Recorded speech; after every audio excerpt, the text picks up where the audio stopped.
Hi friends, welcome back to my YouTube channel mission NCERT. इस video में हम आपके लिए टॉप 10 क्वेश्चंस ले आए हैं cell the unit of life से। Cell the unit of life से हम अप्रॉक्सीमेटली आपको 20 क्वेश्चन एनसीईआरटी से फ्रेम करके देंगे जो नीट में जिनकी आने की पॉसिबिलिटी 90 to 100% होगी। तो वैसे ही पहला पार्ट है जिसमें से आपको 10 क्वेश्चन दिए जाएंगे और 10 क्वेश्चंस आप बाद में देखना। पहले आप आंसर नहीं देखना, पहले आप वीडियो को रोक के आप ना देखना कि आप क्या आंसर करते हो और फिर मेरा आंसर देखना और मैं बताऊंगा कि एनसीईआरटी की किधर पे किस लाइन से क्वेश्चन उठाया गया है। ठीक है, तो चलो हम स्टार्ट करते हैं। अब वीडियो अच्छी लगी चैनल को जरूर सब्सक्राइब कीजिए, लाइक शेयर और कमेंट। और हम कोशिश करते हैं जो लास्ट के 15 to 20 डेज जो बचे हैं इसमें से आपकी पूरी बायो की एनसीईआरटी हम ऐसे ही क्वेश्चन फ्रेम करें। ठीक है, तो सबसे पहले अगर देखेंगे हम, सबसे पहला क्वेश्चन जो आपका है वो है who discovered the triple helical structure of collagen. ठीक है, तो ऑप्शंस आपके एर्नेस्ट मायर, कैथरीन इस्यू, रामचंद्रन, मेल्विन कैल्विन। ठीक है, तो ये आपके ऑप्शंस है। तो अगर आपको मैं 10 सेकंड का टाइम देता हूँ।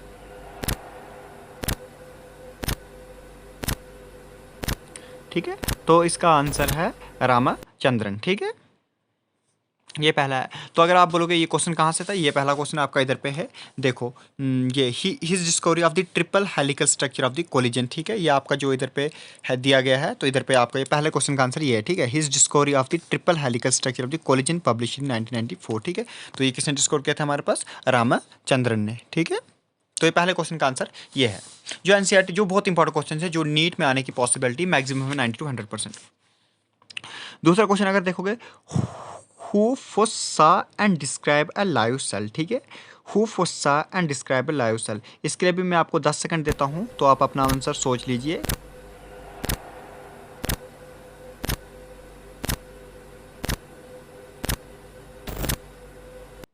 ठीक है, तो इसका आंसर आपका है एंटोवन ल्यूवन होक। ठीक है, एंटोन वन ल्यूवन होक। ठीक है, तो इसका आंसर आपका आ गया ये। ठीक है, सबसे पहला क्वेश्चन था who discovered the triple helical structure of the collision, तो इसका आपका सर रामचंद्रन। ठीक है, तो उसके बाद आ गया क्या बोलते हु फोसा and describe a life cell, उसका ऑप्शन आपका गया सी पार्ट। ठीक है, उसके बाद नेक्स्ट क्वेश्चन पे चलते हैं।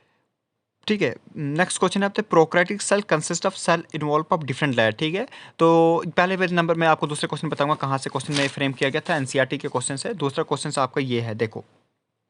ठीक है, ये देखो, दूसरा क्वेश्चन ये है एंटोन वन यू वन होकफोसा and describe a live cell. ठीक है, ये सब आपका क्वेश्चन था, सीधा फ्रेम किया था एनसीईआरटी से। ये भी इंपॉर्टेंट क्वेश्चन है, इसके नीचे रॉबर्ट ब्राउन, ये भी इंपॉर्टेंट क्वेश्चन है। ठीक है, तो ये आपको पता होना चाहिए। ठीक है, ये दोस्तों क्वेश्चन नंबर 2 था। अब क्वेश्चन नंबर 2 पे देखा है, थर्ड दिखाया मैंने आपको, prokaryotic cell consist of different involve of different layer. ठीक है, तो प्रोकैरियोटिक सेल में जो सेल इन्वॉल्व होती है वो कितने लेयर की होती है और कैसे कैसे उनकी अरेंजमेंट पूछी गई है इसमें। ठीक है, 2 लेयर होती है, outer most glycocalyx, inner most plasma membrane. ठीक है, 2 लेयर होती है, outer most plasma membrane, inner most cell wall. ठीक है, 3 लेयर होती है, outer most glycocalyx followed by the cell wall and the cell membrane. 3 layer होती है, outer most cell wall followed by the glycocalyx and cell membrane. ठीक है, तो आपको ये पहचानना है कौन कौन सी होती है इसमें लेयर। ठीक है, इसके लिए भी 10 सेकंड आपको दिए जाएंगे।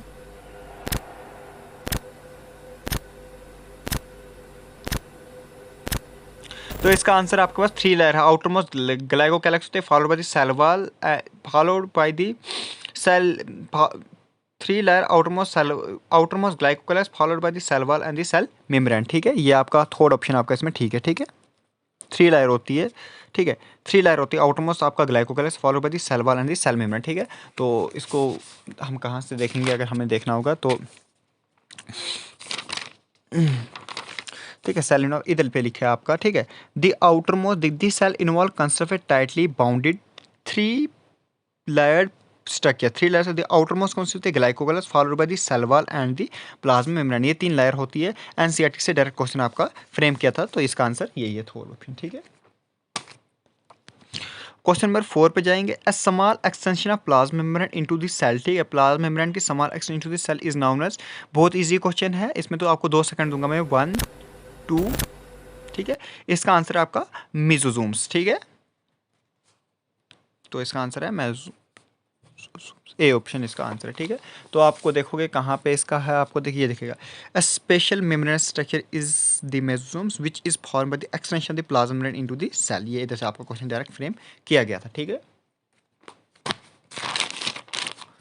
अब आपका एक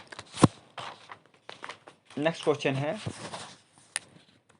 जो आपका मैच द फॉलोइंग है, ठीक है, ये आप दिख रहा होगा आपको, ठीक है। मैच द फॉलोइंग, फ्लैजिला दिया है, पिल्ली दिया है, फिमरे दिया है, पॉलीजोम्स दिया है, क्रोमेटोफोर्स दिया है, ठीक है। ऑप्शन है, देखो फ्लैजिला, सबसे पहले आपको ये ऑप्शन देखने, फ्लैजिला क्या कर रहा होता है। फ्लैजिला अगर कंपोज्ड ऑफ द फिलामेंट का है, हुक एंड बेसल बॉडी, ठीक है।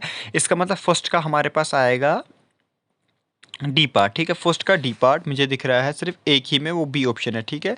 उसके पीले का क्या, सेकंड क्या करेगा, इलॉग्नल ट्यूबुलर स्ट्रक्चर होता है, बिल्कुल सही। सेकंड का सी पार्ट, बिल्कुल सही। और थर्ड का आएगा हमारे पास बी पार्ट, थर्ड का आएगा बी पार्ट। फोर्थ का आएगा सर्विड राइबोसोम्स, टाइपॉलिजम्स, ई। इसका मतलब बी ऑप्शन आपका बिल्कुल करेक्ट है, ठीक है। ये सारा एनसीईआरटी से फ्रेम किया है। सबसे पहले फ्लैजिला अगर देखोगे आप, फ्लैजिला देखो, यह है फ्लैजिला के बारे में। इधर पे लिखे compose of filament, hook and basal body, यही हमने मैच किया। फर्स्ट का हमने डी किया, ठीक है। उसके बाद पिलिया देखेंगे, तो इसका है इधर elongated tubular structure made of special protein, ठीक है। इलॉग्नेटेड ट्यूबुलर स्ट्रक्चर, ठीक है। देखो दूसरे का, इसका मतलब सेकंड का लिखा है हमने elongated tubular structure made of the protein, ठीक है। इसका मतलब सेकंड का आ गया सी। उसके बाद फिम्ब्रे, तो इसका देखेंगे, they are small bristle like sprouts present in some bacteria, they are known to help the bacteria to attack the, help the bacteria to attach, ठीक है। Help the bacteria to attach on the stems, ठीक है। इसका मतलब इसका आ गया हमारे पास, third का आ गया बी पार्ट, थर्ड का आ गया हमारे पास बी पार्ट। और फोर्थ का देखेंगे पॉलीजोम्स होता है, पॉलीजोम से सर्वल राइबोसोम अटैच टू है सिंगल एमआरएनए, ठीक है।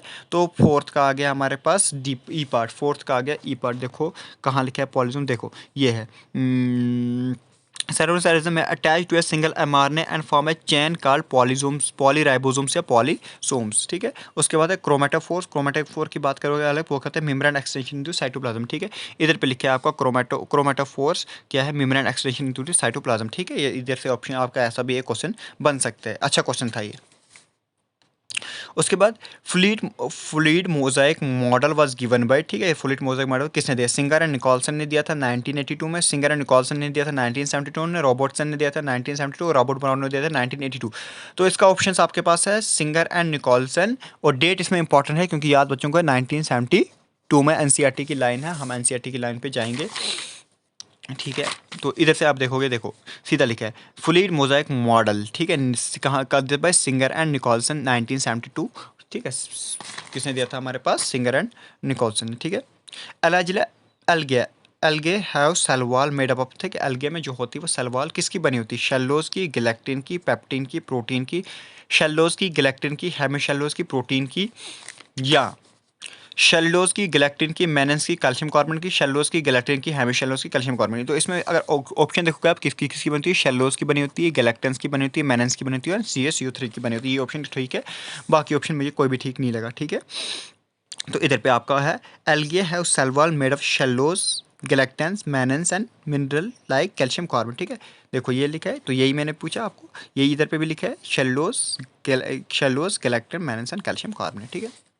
Next, which of the following are not including endomembrane system, endomembrane system में कौन सा आपका इसमें इंक्लूड नहीं है। एंडोप्लाज्म रेक्टम एंडोमेम्ब्रेन सिस्टम का पार्ट है, गोल्गी कॉम्प्लेक्स आपका एंडोमेम्ब्रेन का, वैक्यूलस आपका, पेरोक्सिसोम्स आपका एंडोमेम्ब्रेन सिस्टम का पार्ट नहीं है। अगर इस क्वेश्चन को आप देखोगे कहाँ से आया, तो इधर से आया है ये, ठीक है। Endoplasm में Golgi complex, lysosomes and vacuoles. Since the function of the mitochondria, chloroplasts and peroxisomes are not coordinated with the above, ठीक है, above complex से coordinated, these are not considered the part of endomembrane system को consider नहीं करते, इसलिए peroxisomes हमारे पास इधर पे ऑप्शन आ गया है, ठीक है।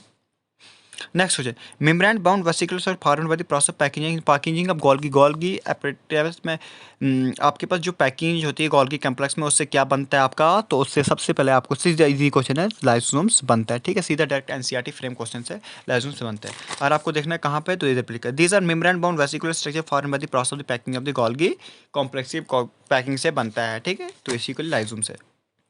देखिए vacuole is bound by single membrane vacuole जो बाउंड होता है वो किससे बाउंड होता है, टोनो प्लस है, ठीक है। ये आपका, ये भी आपका डायरेक्ट क्वेश्चन है, देखो ये इधर पे लिखा है, ठीक है।